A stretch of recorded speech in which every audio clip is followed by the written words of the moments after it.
All right, welcome back and happy Monday to you all. We'll give it a few minutes here and let everybody get on in. I'll type a welcome out here. Welcome, welcome. Just make sure everyone's hearing and seeing us okay. Let's see. All right. Looks like we're finally starting to get some folks in. Welcome, everybody. Happy Monday. Hope you are all doing well. Phyllis should be joining us hopefully in the next few minutes. And got a good one today. It's on the heels of last week's. Hey, Todd. Hey, Clint. Welcome to see. Good to see you guys. Welcome, everybody. Eddie, how's everybody doing? So last week, as we do a little bit of banter, last week, we talked about the Sonic Wall. Let me let Phyllis in. There we are. Hey, Phyllis.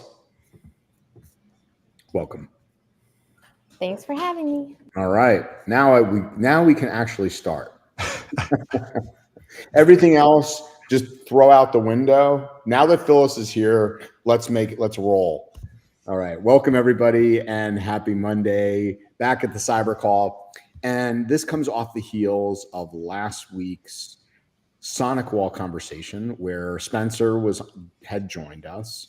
And, Spencer, this was one of these ones where there was a lot of speculation early on. And in fact, I'm going to put out your 58-second video that I posted post-event on LinkedIn for you guys. You don't have to leave and go see it. You can see it later. But it was one of these things, Spencer, which kind of, you said, hey, there was speculation by MSPs early on that this was a 0-day. And then you recommended after finding out, hey, there were misconfigurations, there were firmwares that weren't up to speed. Be careful on speculating anytime you're involved in an incident.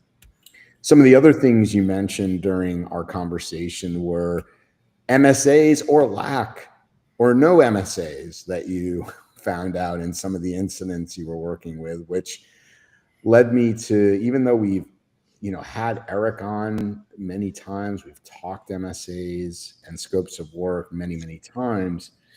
I thought, wow, based on what you're still seeing and what Eric still sees on a daily basis, I wanted to revisit this topic of more specifically how MSAs and SOWs intersect when there is an incident, and the importance of those. Just a few other things. Brian, you and I talk a lot about incident transparency. Now, last week I did bring up, because this had just happened, the Workday incident or breach, as it were. And I want to just put here, Brian, the blog from their company, because I thought it was kind of a really an exemplar way to do things. And the reason I say that, Brian, is they specifically came out and said, what to a high degree of confidence, we do not believe, your tenants, your Workday tenants have any risk in this incident. However, here are things that have been accessed. What do you need to be concerned with? Well, our CRM was accessed by a threat actor, where therefore names, emails, addresses, etc. Those are things you do need to worry about. So I just want to give a shout out to transparency, Brian, here, and get your thoughts on when it's done right versus the opaqueness, and what are your thoughts on that?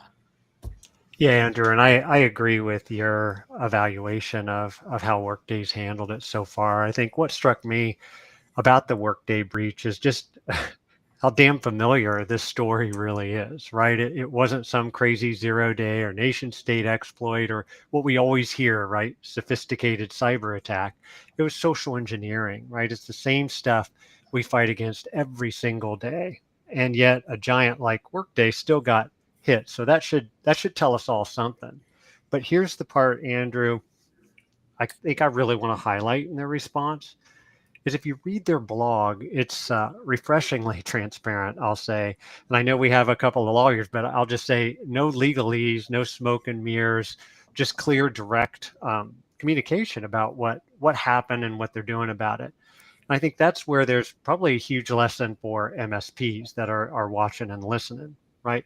When something bad happens, your clients aren't only judging your stack and your tools, they're judging your honesty, your transparency. So do you go quiet? Do you bury them in jargon, right? Or do you own it? Do you explain it in plain English and guide them through kind of that storm, right? Because trust isn't built in the absence of incidents, right? Bad things are going to happen. It's built in how you show up, especially like Workday did when the pressure's on. Yeah, really well said. And the other thing I want to highlight here is this, they highlight this was an OAuth-based attack, Brian, and we often think about the phishing and social engineering specific these days in our world to M365, right? And these man-in-the-middle type attacks. This was one that was done with Salesforce. And so just want to bring that to light that we do need to be cognizant. This isn't always around M365. It's other SaaS-based applications that threat actors are looking to do this. And so I guess just word of caution or your thoughts on this, Brian, that any SaaS-based app is susceptible to this OAuth attack. Connected equals hacked. I mean, it's just, it's that simple, right? And I think at the end of the day, when you look at it, it's layer 8, it's the humans that we have to watch out for, and it's their fingertips. And I think, any system that is connected is going to be susceptible to some kind of a attack, right? And so to have some of your what we're going to talk about today, right? Have some of that legal framework and structure set in place when something does go bad, kind of have your response. How does that look? Who communicates? How do they communicate? What are we communicating? When are we communicating it? To think about that, right? And the quote is always, the time to repair the roof is when it's sunny outside, right? So get those things in place, and again, because connected equals hacked. Good. Okay. Last but not least, because we're talking legal, I do want to share a blog that Eric wrote. Hey, Eric Monroe. This is a different Eric. This is Eric Tilds' blog on. It's in the Write a Boom community. He put a really good blog together on the 5 critical elements of your MSA. That's available for you. Don't jump over to it now, if you would. Just stay focused here, and it's available to you whenever you want it. So let's get into some intros, and I'm going to hand it over and off to Phyllis to get on into today's session. So Eric, welcome back. A lot of people know you. You deal with a lot of MSPs out there, recovering MSP, et cetera. But let me let you do a quick intro of yourself. Yeah, thanks, Andrew. And thanks for having me again. I really appreciate it, and thrilled to be here. Eric Tilds, I am a former MSP owner, current MSP attorney, and I help MSPs with essentially fractional general counsel work. So their contracts and things like that. Very cool. Spence, welcome back. 2 weeks in a row. It's great to have you back. For those that may have missed last week, you could give everybody just a quick overview of yourself. Yeah, and thanks for having me back. Love being here. My name is Spencer Pollack. I'm a partner with McDonald Hopkins with the Data Protection Cybersecurity Privacy Group. I'm a cybersecurity attorney, really primarily focused on a lot of breach work. So the group's done about 18,000 breaches. I've done about 1,100 breaches. Those include a substantial amount of MSPs, unfortunately. So fortunately, unfortunately, well-versed in this topic. So looking forward to it. Did you say partner? Did you make partner? Oh, yeah, no, I've been a partner. Yeah. Oh, okay. Well, congrats. A belated congrats. I didn't realize that had happened. Well, it's awesome. about 5 years, but no, I appreciate it. I guess I don't flaunt it. I try to be more humble, but I don't think people would agree that I'm humble. So okay. Well, Speaking of flaunting it, Phyllis, let's let you take it away and flaunt it on the convo here. It's Phyllis. Are you there with us? Oh yeah, sorry. My mute was on, so. Oh, it's okay. It looked like you were kind of surfing there, like there was like a waves or something going on. I had to like move my laptop as well. So anyway, Okay. hello everyone. I'm all settled now. So All Eric, right. it's always great to see you. Hi, Phyllis. So my first question is, when you review an MSA for MSPs, what's the number one red flag that makes you say this will not hold up during a cyber incident? So it's a good question, and like any good lawyer, I'm not going to answer that question, but I'll answer it in a different way. So I start every new engagement with a new client, new MSP clients, the same way, and that's just a thorough review of their MSA. And when I get a hold of a new client's current MSA, if they have one, you'd be surprised how many MSPs out there still are not using contracts with their customers, any contracts. It still blows my mind, but it happens, right? And when they do send me their MSA, I'll take a quick look at it. And on a scale of 1 to 10, with 10 being the best, most of my new clients' MSAs are a 2 or a 3. They're just not good. They don't cover off the most important topics that really need to be in an MSA, whether that's warranty issues or indemnification issues or liability cap issues or confidentiality issues or ownership issues. They might touch on it, maybe, but usually they don't.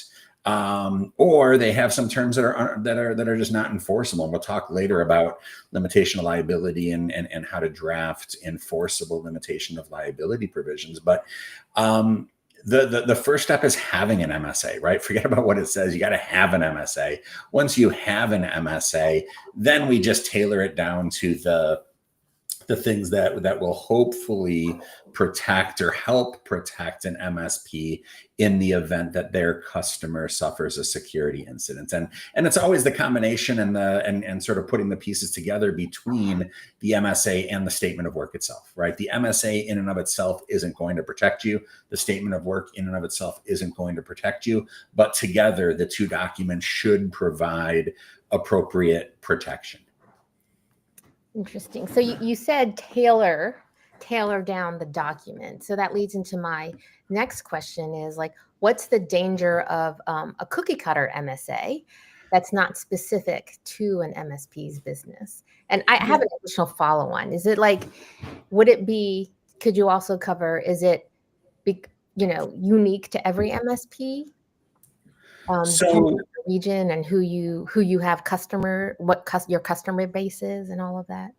Yeah. So, if you look at if you take an MSA from a really high level, a lot of it doesn't need to be customized to your business. There is a lot of boilerplate that shows up in an MSA, right? The problem is that it's not 100% boilerplate. It's 60-65% boilerplate, which means that it's 35 or 40% tailored to what it is that the MSP does and how they do it and what their risk tolerance is and what their risk profile is. And there's a lot of, in addition to the boilerplate, a lot of customization to it. So if you're an MSP out there and you're using an MSA, great. That's half the battle. The other half of the battle is making sure that MSA is tailored to your business. So you always have to consider the source of your MSA. Where did it come from?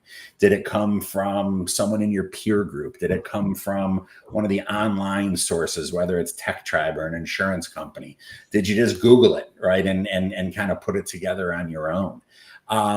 So consider the source of where it came from. Consider whether you had an attorney who specializes in this space review it for you and review it for you in the past 2 or 3 years, right? You don't have to review it every month or every quarter, but make sure every year or so you're having someone take a look at it to make sure that it still makes sense, to make sure that it still fits your business, fits your risk profile, et cetera. Wait. Eric, so you mean I can't just use Chat GPT or download one and do a find and replace? on the You know, name? it's funny. I always tell my clients, Brian, that if, and I can tell a Chat GPT MSA from a mile away, right? Mm. And I always tell my clients, I'm happy to review it for you, but I charge you double. If you put a Chat GPT document in front of me, I will charge you double to review it. And I'm upfront and honest about it, but yeah, you know, Chat GPT, it has its place. Drafting MSAs is not its place. It's you know, use it at your own risk. And Is there Eric, any correlation? Oh, did you have no, go, Andrew. I can echo what Eric was going to say, but no, go first. I was just going to ask, you know, Brian, I'm going to ask Eric this and then to you. Do you see any correlation, Eric, to more standardized MSAs and standardized policies? Like you see those kind of correlations, because I know that's something Brian talks about in the client. Oh, you know, we just got a standard policy. And is there a correlation and a danger to those two things? Or are they completely separate, part and parcel? I think they're separate. I don't see a correlation between MSAs and the policies. You know, Brian obviously has a better opinion than I do about on the policy side and boilerplate policies versus customized policies, et cetera. But between the MSA and the policies, I don't see much of a correlation. The correlation I see is mindset, right? As an MSP, it's all just paperwork, right? And then also the similarities, I would say, is you mentioned, Eric, and I think it's spot on, right? Where tailoring and customization of a template is so important. And that's oftentimes when MSPs are doing policy development, they'll just do a find and replace on the name. And these policies actually create, information security policies anyway, actually create a lot more risk for their clients, because they have it's 15 pages of shit that the client can't even begin to operationalize or do. They can't even resource the things that policy says, right? And so that creates oftentimes risk. And I think there is somewhat of a correlation in the mindset anyway, and the risk creation this can generate at times. So Spence, I saw you shake your head, because this is an area that you probably see. Oh my God, yes. On the post-event side of things. Do you start digging into policy? And if you do, as a breach attorney, what are some of the gotchas now for MSPs they need to be worried about? If a policy says, hey, well, we do all these things, and oh, by the way, you don't do these things. So that piggybacks what I was going to say with Eric, what Eric's comment was. And Eric made such a good comment, being like, you need to be reviewing these yearly. What I tell clients is, and MSPs too, when they get it before or after, you go see your dentist twice a year, I hope.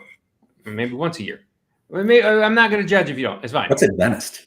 Okay, you're supposed to go twice a year. You're supposed to go to a primary care physician once a year, whatever it is. It's the same thing with lawyers, but nobody seems to think they need to go see someone like Eric. Eric makes a lovely document for you, right? Lovely MSA, lovely SOW. But then you start doing different things in a year, right? You start adding more services that is not in that document. We're not doing things that is in that document, and then you start charging less. Well, then there's a breach by one of your clients. First thing I do is I'll pull the MSA and I'll pull the statement of work, and it says, well, you were going to help implement MFA across the board. And then the MSP says, well, no, because we stopped doing that because they weren't going to pay us. Well, my response is, I don't care. You said you were going to do it. Like, when was the last time you talked to Eric? You know, and so then Brian's point, these legal Zoom policies almost, where it's an incident response plan, it's written information security policy, whatever, MSA, SOW, and they have that in place, or they give it to their customers, and it's not being followed. If it's in writing, you need to follow it, and you need to be reviewing it yearly, because naturally things change over a year. And I'm amazed when I see an MSA or an SOW from 5 years ago, because especially on the technology side, the MSP side, I'm like, you're going to get painted against the wall for this. Spencer, this is where we've seen the insurance companies really grab into this, correct? That if they, you said X, this is how the incident was created, therefore we're not paying. I mean, they have teams like, and or hire you, correct? Because they don't want to pay, correct? So, hey, Spence, do you see anything in here that's objective that isn't being followed that we can deny the claim, correct? Not to say that that's their number one thing, but they do want to know those things, don't they? So we don't represent the insurance companies on subrogation, or very rarely, right? Or the coverage. We will help a client that doesn't have insurance, and then we get involved in something like that. I have seen insurance companies pull applications, especially on MSPs, where it says that you are responsible. You make a representation that all your customers have EDR, or all your customers have MFA, and that they're enforcing it. And then it comes out that they don't. Well, that's when they get into a huge fight with the insurance company. Because once again, if you're making a material representation of something, you need to be making sure it's followed. And your downstream customers, it becomes pretty hard. But that's where they were getting, huge cuts in their premiums and these really good policies. But you have to understand, if it's in your application that you said you did it and you didn't do it, naturally, look, think about it from an insurance company perspective. They're doing this all off of risk. So if you're saying that we're doing this for your customer and you haven't, then they haven't taken that into account on their risk. So now they're more financially exposed. So you've now put them in a position where they're like, well, why would we pay you if you weren't then doing the things you said you were doing, which then put us at a more risk? And once again, we don't represent insurance companies. They'll send it, if you have insurance, they send you to us to represent them when represent you in a breach, not the company. All right, fair enough. So, Eric, we're talking about, really these MSAs here to protect MSPs and limiting their liability, or an MSP's liability. And maybe, in your opinion, is this perhaps the most critical protective measure an MSP's MSA can have? And maybe share a little bit in more detail. What is it and why is it misunderstood? Yeah, so that's a great question. And I agree with you. I think it is, at least in an MSA, probably the most important clause in there. And, it's based on several hundred years of contract law that say, look, as long as there's a contract for it, a vendor is allowed to limit their liability to the customer, meaning that a vendor does not have to bet their business every time they go out and perform services for a customer, because depending on how the limitation of liability clause is drafted, they could, in theory, go out and cause $1 million worth of damage, but only be on the hook for 100,000, right? And hopefully, if they are on the hook for 100,000, it's an insured or insurable risk. I like to think of risk as a funnel, and I explain this to my clients all the time, where the walls of the funnel are your contracts, your MSA, in this case, a limitation of liability, right? So a lot of risk goes in the top, a little bit of risk falls out the bottom, and that's hopefully caught by insurance. So think about a limitation of liability clause. There's generally two parts of it. There's a limitation on the types of damages recoverable, and then another limitation on the amount of damages recoverable. And this usually shows up in big bold letters or all caps letters on a contract, because the courts say that these clauses and some others have to be what they call conspicuous, meaning you can't bury these clauses in the fine print of a contract. But as long as it stands out, then you're going to limit your types of damages, meaning you're only going to be on the hook for direct damages that were proximately caused and reasonably foreseeable by your acts and omissions. You're not going to be on the hook for indirect damages and special damages and consequential damages and lost profits and lost goodwill and lost revenue. None of that stuff, only direct damages. And then that leads to the second part of your limitation of liability clause. Hopefully you have both parts. And that is the limitation on the amount of damages recoverable. So if you look at the amount of damages recoverable, okay, you're on the hook for direct damages. Things may have gone horribly wrong, and now your customer has suffered some harm. So how much can they recover from their customer? From their MSP.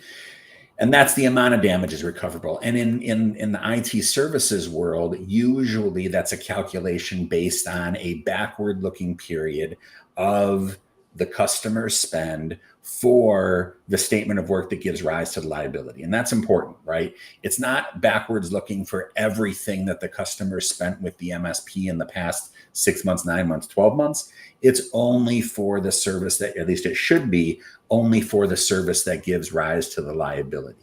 So you've got a $3,000 a month managed services customer. You've got a 12-month backward-looking limitation of liability. In theory, the most you'd be on the hook for is $36,000. And again, hopefully typically that's going to be an insurable or an insured claim. Eric, just real quick, because you mentioned it, Corey says, hey, so what's the danger of a ChatGPT MSA? So the danger is that it's not complete, and the danger is that it's not accurate. There was a lawyer that worked for a judge that got busted not too long ago, and I think Brian and Spencer are smiling because they know the story where they used ChatGPT to create an opinion for the judge, and ChatGPT went out and found case law from television shows, right? It wasn't even real case law. And they put that in the judge's opinion, and now that attorney's looking for a new job. It might be a good place to start, but I have yet to see a ChatGPT MSA that is more than 50% thorough, let alone whether or not it's accurate. Interesting.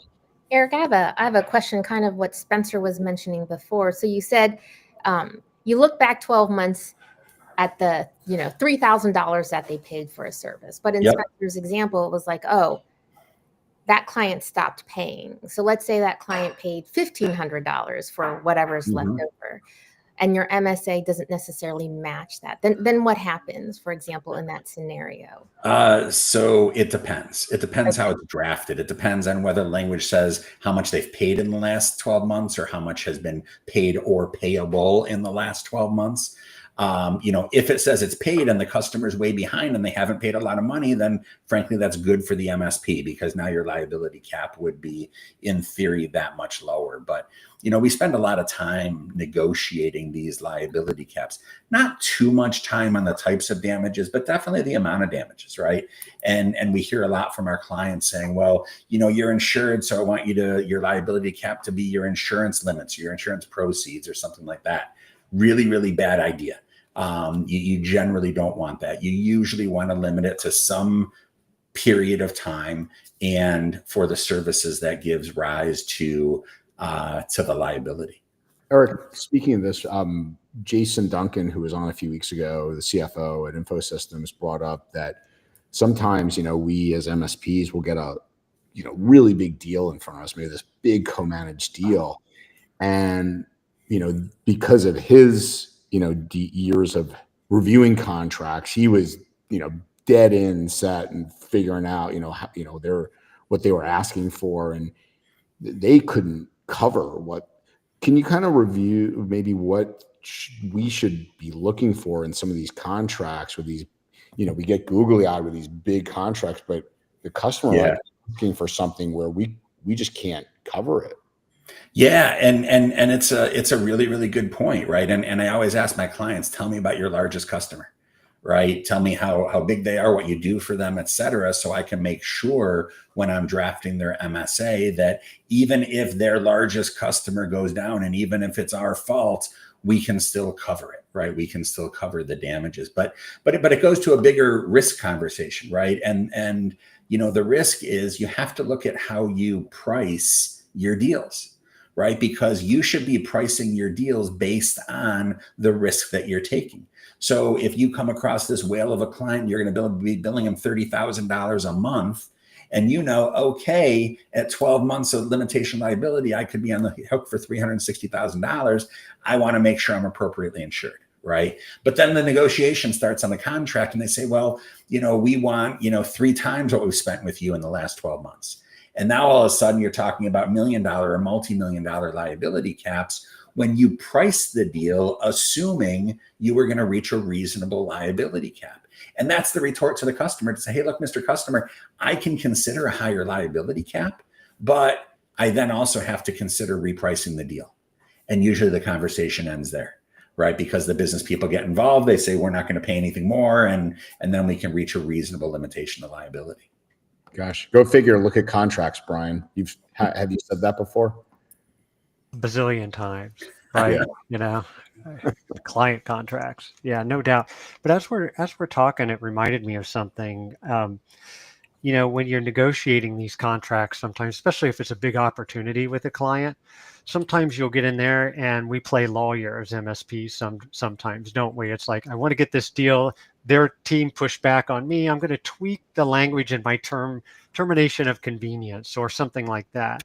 And then what happens over time is this is why the annual review, probably another good reason for it, is other people on your team are negotiating things. The versioning gets out of whack, and suddenly the thing you did a special revision or a negotiation for a client 6 months ago has become the new template everywhere, right? And so how do we maintain versions, and what's the best way to kind of do that? Because we all love to sell stuff, and when it comes to negotiating contracts, sometimes I've seen MSPs playing lawyer, right? Getting in there and changing some of their MSA language to get it over the finish line. So what do you recommend in terms of negotiating those things and making sure we've got the right versions in play? Yeah, so I'll tackle the negotiating things first, right? And I always recommend to my clients that if you've got a customer who's redlining an MSA, then reach out to me at least for a sanity check at the end, right?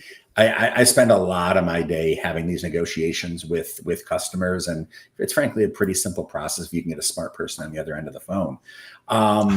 But I wouldn't recommend the MSP or the MSP owner or their CFO or whomever, their salesperson, trying to do an MSA on their own. Statement of work is a little bit different, right? Statement of work is more of a business document.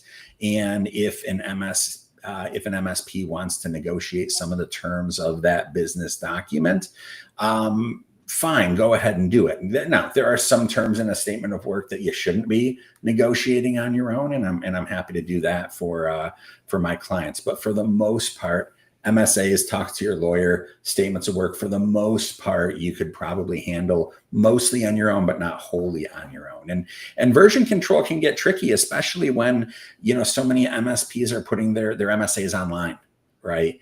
And now you've got an MSA online, and then you go ahead and you change the MSA, or 2 years from now you change the MSA, and then which one will control? And it's really, really important. And I talk to my clients about this all the time, that you have to catalog all of your older versions of your MSA, especially those online MSAs, because it's the MSA that's in effect the day that the statement of work was signed that will control for as long as that statement of work is in effect. Right? Just because you toss a new MSA online doesn't necessarily mean that new MSA will control. You always have to look at the dates and make sure that those all line up properly. So, Phyllis, I think you have one more for Eric. Mm-hmm. Okay. So, Keith, I do see your question. We'll get to it. Go ahead, Phyllis. I just want to save some time for Spencer, and I promise we'll get to questions there. Yeah, sure. So, what should MSAs include about insurance for both parties? It's a good question. And, the important distinction here is, what should it include about your customer's insurance, right? Your insurance, tell your customer what you have, and that's fine, and they should be okay with it. But what should it include about your customer's insurance responsibilities? And I always, always, always recommend that my MSP clients require their customers, at least contractually, to carry cyber liability insurance, for example.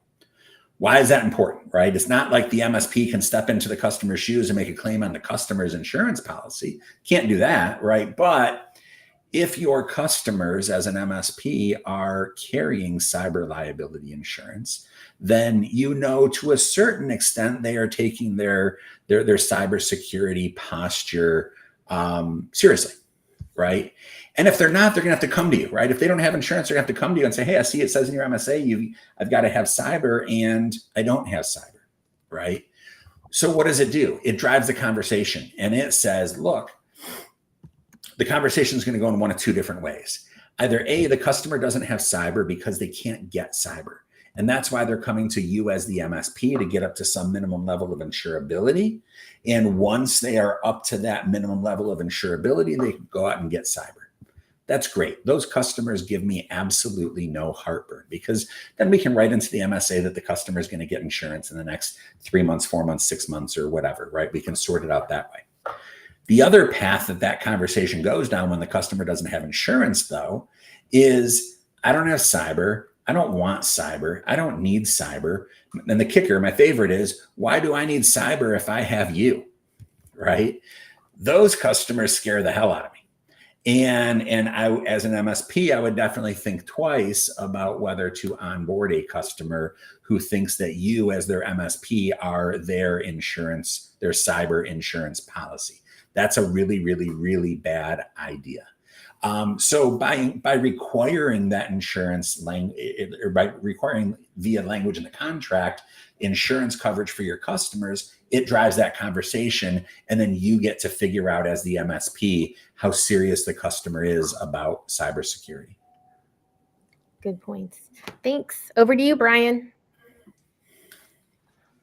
Yeah, I'm going to ask Spencer a few questions. We're going to shift a little bit here, but staying on track nonetheless. But Spencer, help us understand what actually happens in those first 24 hours after a breach, right? Right, a boom, something happens.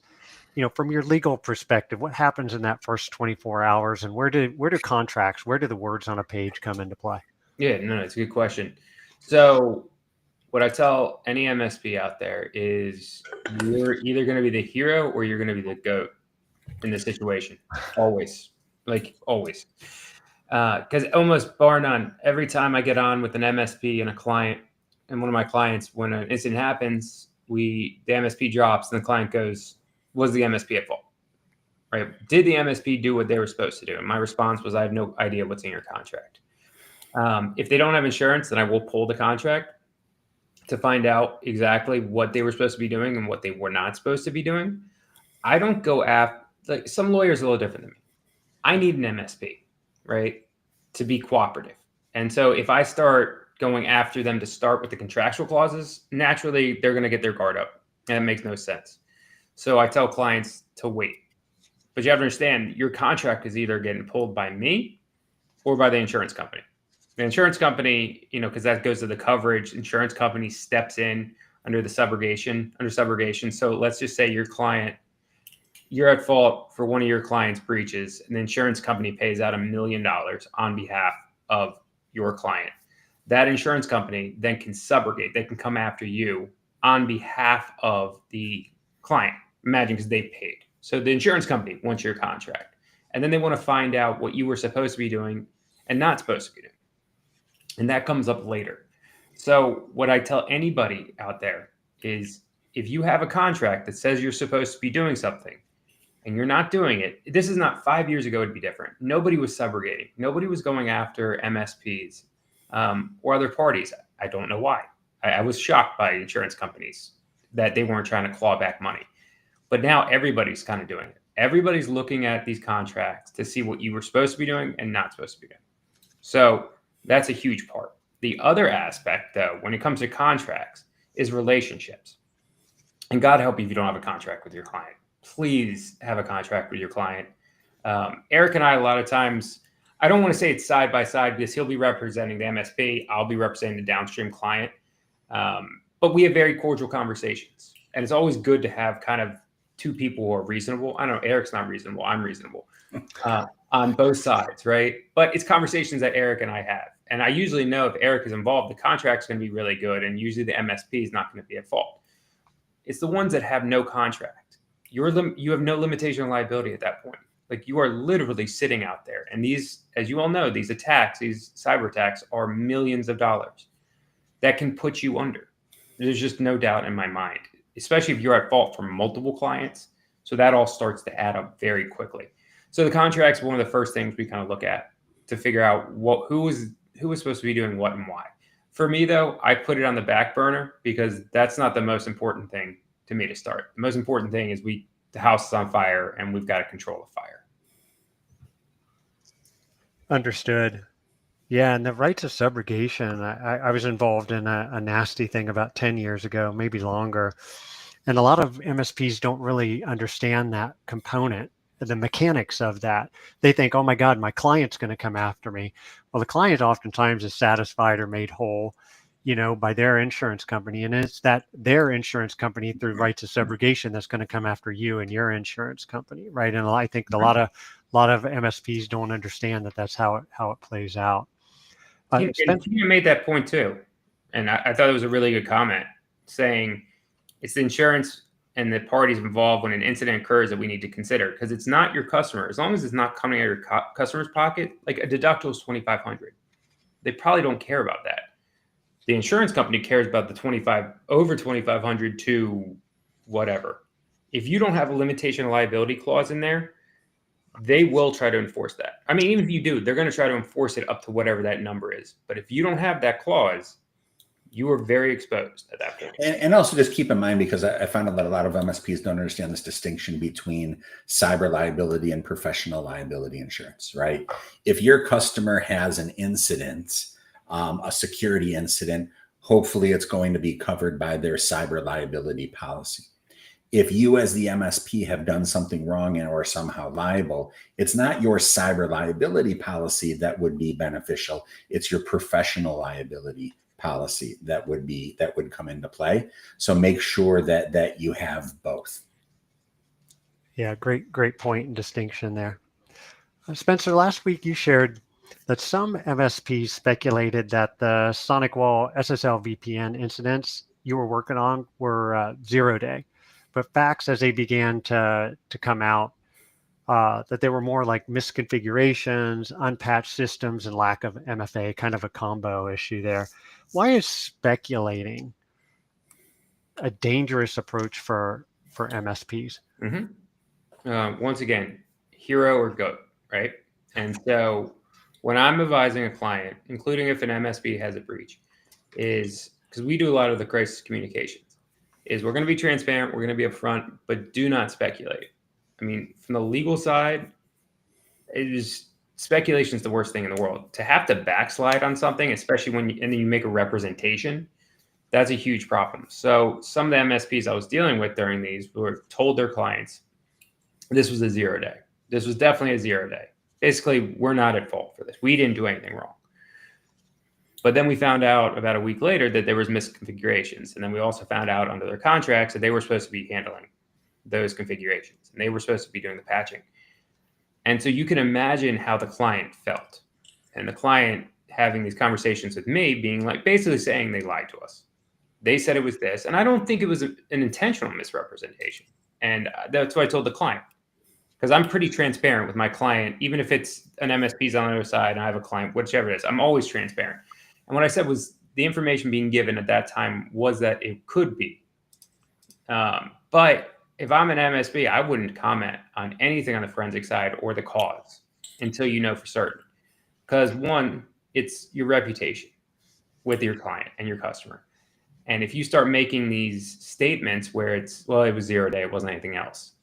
It's going to be a lot different when you might have missed something and then maybe you can be transparent with them and it's going to be the reputation and the relationship that you have will be strong enough to protect you versus you saying it was a 0-day, i.e. not my fault, and then it becoming your fault because that's when your credibility is gone. Spencer, early on, we talked about the workday, transparency. If forensics or if you're clearly certain and you're working with a breach counsel and you guys, but it's one thing if there's agreement. Yep, facts show specifically this is what was accessed. Mm-hmm. Okay, then that again, and I would suggest dealing with an attorney and someone that is excellent at comms. But I think we're just talking about two different things. I just want to make sure those messages are clear for the MSPs involved. I mean, for the MSP, I really wouldn't comment on the forensic side of this. I really wouldn't, unless like it started with them. If it starts with them, it's different. Then I think you can start commenting after you know for certain. The problem is when you don't know for certain, you have to be just transparent and honest. You can't say it's something and then have to backslide. Totally get it. No, I'm saying just to be clear to everybody, because we were saying about upfront, in the case of Workday, it was their environment. They knew what was accessed. That's one thing. This is somebody else's environment versus speculation. Yes. Well, so you're saying if it's your environment, then if it's your environment and you know the situation and you can, it's been clear that this information was accessed and you want to be able to clear with your clients. Yeah. That's a different story is what I'm saying. Yes. Just make sure you're certain, right? Because once again, what I tell clients is if we go out and tell them it was only let's just say Workday. If Workday comes out in 2 weeks and has to backslide and say, actually, it was sensitive information, actually, it was tenants, that's going to look pretty bad. I think that happened with Change Healthcare, I believe, where they came out. Sure. Yeah, exactly. Where they came out, and when you say, "Oh, it was only this," what I tell clients is like, we need to be sure, because if not, and we backslide, that's a huge problem. Beyond the liability, you're going to be liable one way or the other. It's reputational. Okay. But I'm okay going out. We always go out to customers when I have either an MSP or I have a vendor that's got downstream clients, customers. We always go out when we know. But until we know, to Brian's point, it's going to read a little legalese. But what I tell clients, I'm like, I'm protecting your reputation because you don't know yet. You just don't. So that's a really big point to make. Okay. Good deal. Phil, Brian. Yeah, and that's tough, though, the balancing act between wanting to be transparent and getting the information out there, but you still don't know a whole lot. And I know, as CISO, over the years, you're under a lot of pressure, right, to find root cause and determine what's going on. And you have clients that need to know what's going on and what's happening next. And it's a really tough balancing act when you operationalize some of these responses on how do I be accurate and representative, but it's don't scare people, and I still don't know a lot. And I think, what I've leaned into on the CISO side is really just being transparent what I'm doing, right? What do I have control over and what am I doing? Mm-hmm. And then the other stuff is I don't know. We don't know yet, right? Yeah. People don't like to hear that, but it is representative of what's going on. That's where I think you can be transparent. Yeah, this is what we've done. Like, we've retained people, we've secured the environment, or we've taken the environment offline. We're working to get back online. We're working to figure out what information was impacted. Once we know, we will update you accordingly. I mean, those are all facts, right? So I agree with Brian completely on that. Because CISOs are put in a really tough position to try to figure things out quickly. But I wish I could flip a light switch on and know immediately, because it would be very easy. But you just need to know. And I agree. You go out, you present what you have, and then you update accordingly as you move forward. Yeah. And so Spencer, in a breach, right, a boom, in a breach, what matters more? Is it we've talked a lot about MSAs and contracts and is it the words on paper or actions taken in practice, the things that are done? Both. I mean, that's such a lawyer answer, but both, right? Because you need to have it on paper, but then the actions you take also need to mimic what's on paper. Because if your SOW says that you're going to give after-hour support or that you're going to provide on-site support, whatever it is, and then you don't do it, that's a huge problem. And then also, if you're then doing it, you might not get paid for it, because under your SOW, then it might not cover it, right? So unfortunately, it's kind of both as well. Say what you do and do what you say kind of thing. Yeah, exactly. Now, if you have it on paper, once again, I'll keep going back to limitation of liability. If you have that in your contract, that's going to really protect you in terms of the actions you're taking during a breach. Because a lot of times your clients will be pushing you to do things, and then let's just say you don't give them the advice, the proper advice. And we can talk about that a little later. And then you do it, and it exacerbates the problem. Then they're going to come back after you for the exacerbation of the problem. But you have that limitation of liability clause, then you're capped out about what you can be liable for. Well, Spencer, in that spirit, can you share a case kind of where an MSP thought their insurance would step up and cover them, but their contract language actually undermined the claim? Yes, I have one stark one. And this goes back to what Andrew was asking earlier. In their contract, it basically said that they were getting an insurance policy, but they were going to be handling the MFA and ensuring that MFA was implemented across the board with their customers, downstream customers. And it wasn't. So then there was a third-party claim that came back against them for the breach of their customer. And the insurance company turned around and said, wait, you were supposed to make sure that the MFA was being rolled out. You didn't roll out the MFA. Why in God's name would we cover you now for being sued for that? Because once again, it goes back to the insurance company is insuring you for the risk that you've presented. If you're not presenting the risk that is correct, then it's hard for me to kind of disagree. Now, the facts behind it, there's a lot of murkiness. I don't get in the middle of it. But what I'll tell anybody is, like, if you are representing, you do something to an insurance company to get that insurance, make sure you're doing it. And if they then challenge you, make sure you get a really good coverage attorney. Don't try to fight them yourself. Pay the money for a coverage attorney, right? Call someone like Eric to jump in to help you with the contract, with the application.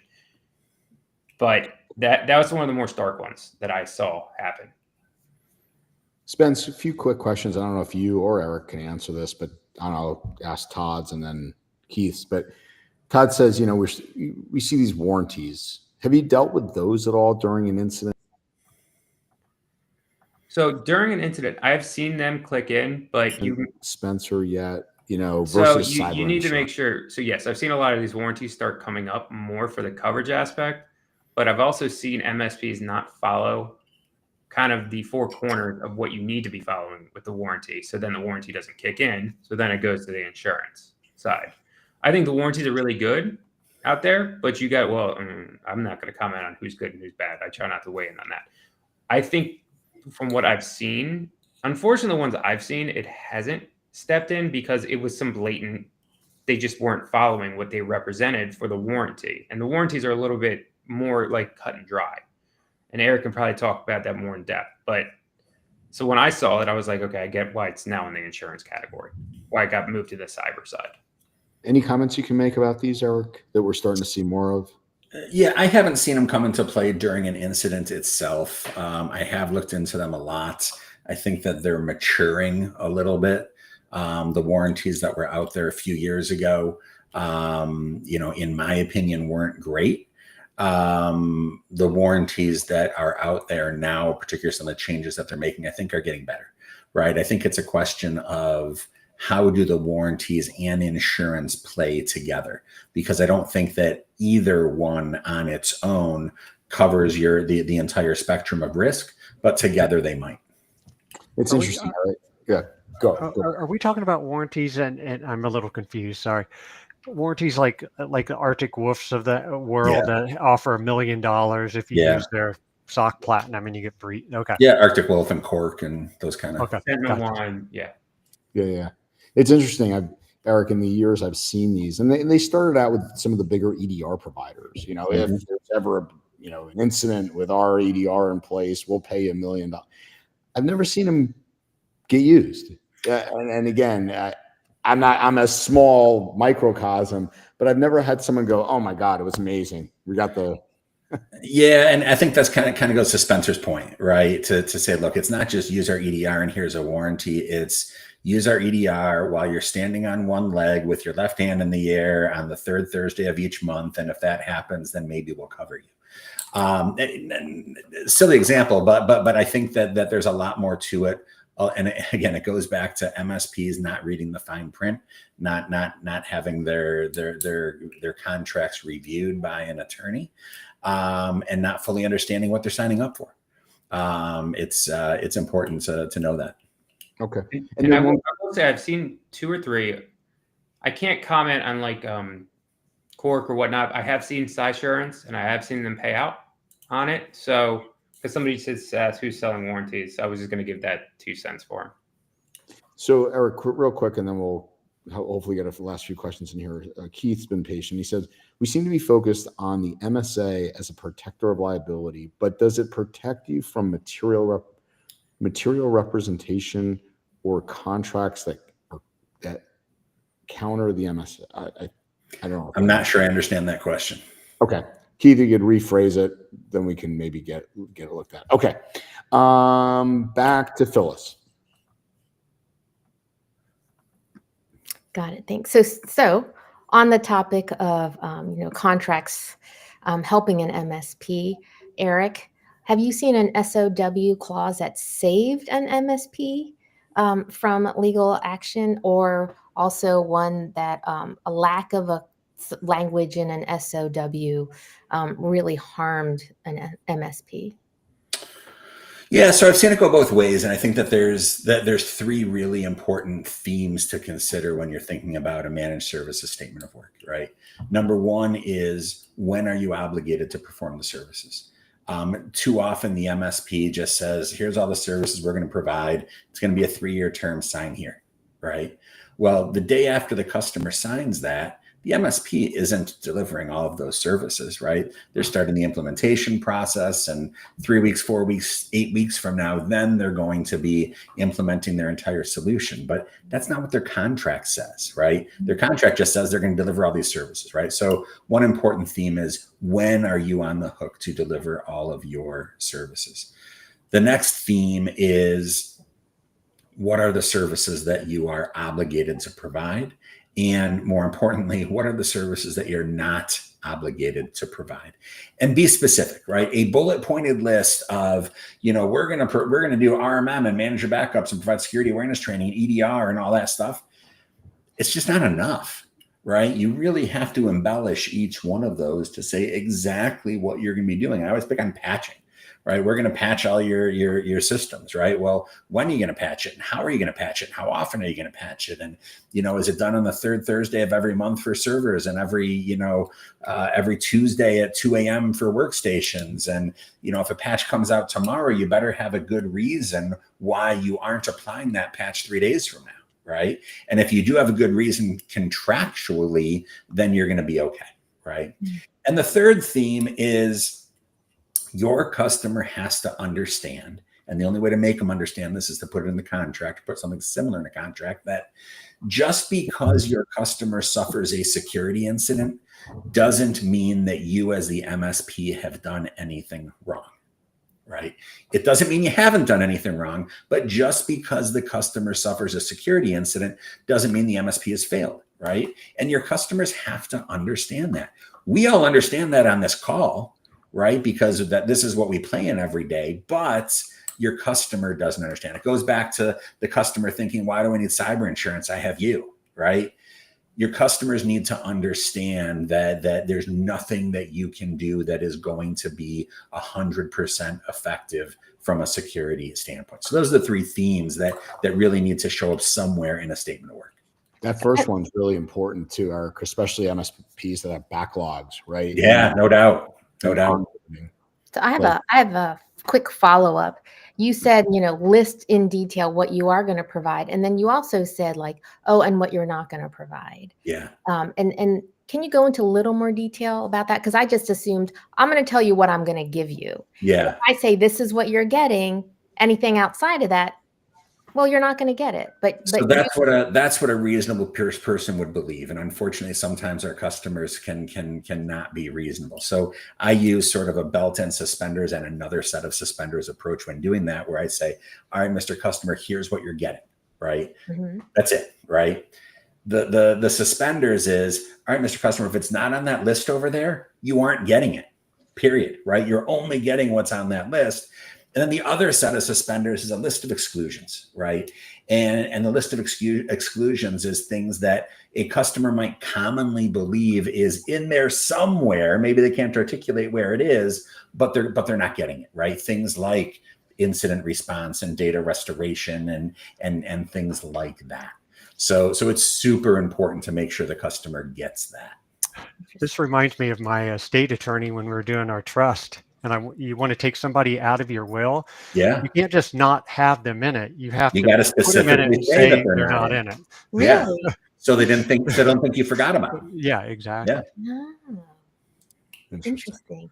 Well, we only have 2 minutes left. I don't know if there are any, I don't know, Andrew, if we want to give people an opportunity to say any closing statements or anything. Yeah, let's just do. Keith clarified, Eric. Is that any better for you? That last bottom. If your marketing materials making, it depends. And I know I said that a lot today, but it really depends on. There's Spencer mentioned the four corners. There's a four corners rule in contract law that says, look, if your contract is unambiguous, then you're not going to look to things that are outside of your contract to try to interpret what your contract says. Now, does that mean that you can have marketing materials that say that your managed services do apples and your contract says it does oranges and you're not going to be responsible? Probably not, right? But it all goes back to making sure that your contracts are excruciatingly clear with respect to what you're doing. It's not a get out of jail free card, right? You can't go beyond puffery in your marketing materials, but it's important that your contracts are really, really tight. Really, really well said. Yeah, I know we're at the top of the hour. Man, as Tina said it best, could listen to this all day. Spencer, Eric, really great material. I really appreciate you guys coming back. Spencer, thanks for back-to-back weeks. Yeah. I think this helps our community just tremendously. Brian, thanks for coming in and co-hosting. Phyllis, as always. Eric, wonderful seeing you. And everybody out there, have a safe, happy, and healthy week. Next week is Labor Day. Can't believe it. But so we will be off next Monday and can be back at it the following. But you're going to do it Tuesday instead, right? Oh, of course. Yeah, okay. You'll be back doing it for me, right? Excellent. Yes. All right. See you, everybody. Thanks, everyone.